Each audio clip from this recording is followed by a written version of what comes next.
When we looked at Old Testament prophecies, we saw Daniel's prediction of 4 successive world empires.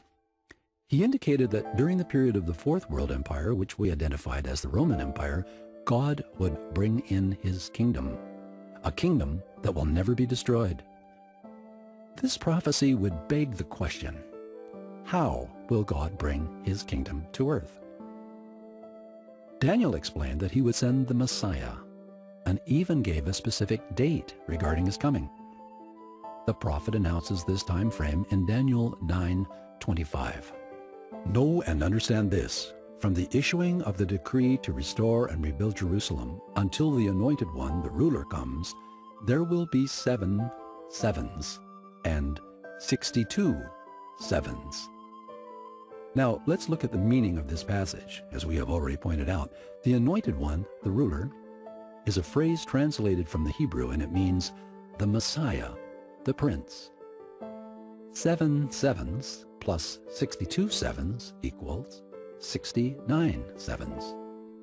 In the Jewish culture, sevens could mean periods of 7 days, 7 months, or even 7 years. Assuming that sevens means 7 years, when we multiply 69 times 7 years, we get a total of 483 biblical years. A biblical year is always 360 days. Let's continue our mathematical calculations by multiplying 483 biblical years times 360 days. The result is 173,880 days. What meaning does this number have? Daniel was told that the prophecy would begin when the command to rebuild Jerusalem was given. This command came forth and was recorded in Nehemiah 2:1-8. The command to rebuild Jerusalem was in the 1st month of Nisan, in the 20th year of King Artaxerxes' reign over the Persian Empire. The actual date is equivalent to March the 5th, 444 BC. When we count 173,880 days from March 5th, 444 BC, we arrive at the date of March 30th, 33 AD. Why is this date so significant?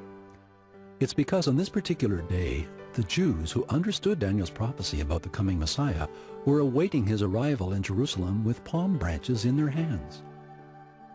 They didn't know which individual it would be, but they did understand that the Messiah would come on that day, riding on a donkey through the streets of Jerusalem, according to the prophet Zechariah. Rejoice greatly, O daughter of Zion. Shout, daughter of Jerusalem. See, your king comes to you, righteous and having salvation, gentle and riding on a donkey, on a colt, the foal of a donkey. The big question is, can we know where Jesus was at that time? In order to answer this question, we must examine the important dates that surround the life and ministry of Jesus of Nazareth. Jesus started his ministry the day he was baptized in the 15th year of Caesar Tiberius, according to Luke 3:1. Tiberius started his reign on August 19th, 14 AD, so Jesus' ministry would have started on or after August 19th, 29 AD. We also know that Jesus' ministry was 3.5 years long.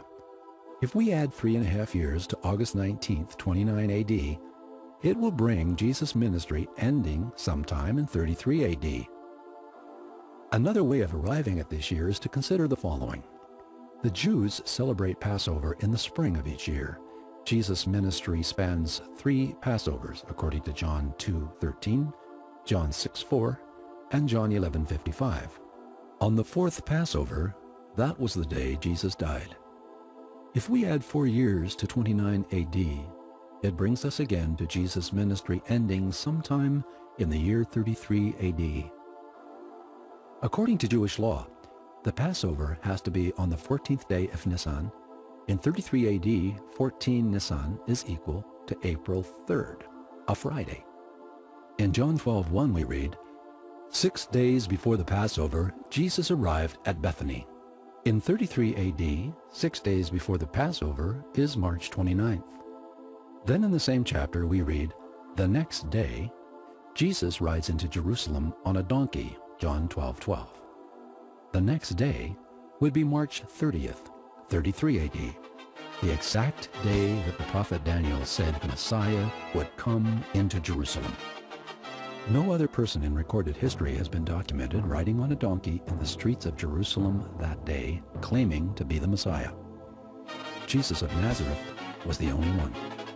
As Jesus entered the holy city, the crowd cried out, "Blessed is the King who comes in the name of the Lord."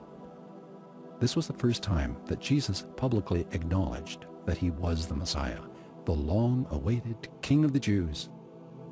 This is the day that Christians the world over celebrate as Palm Sunday.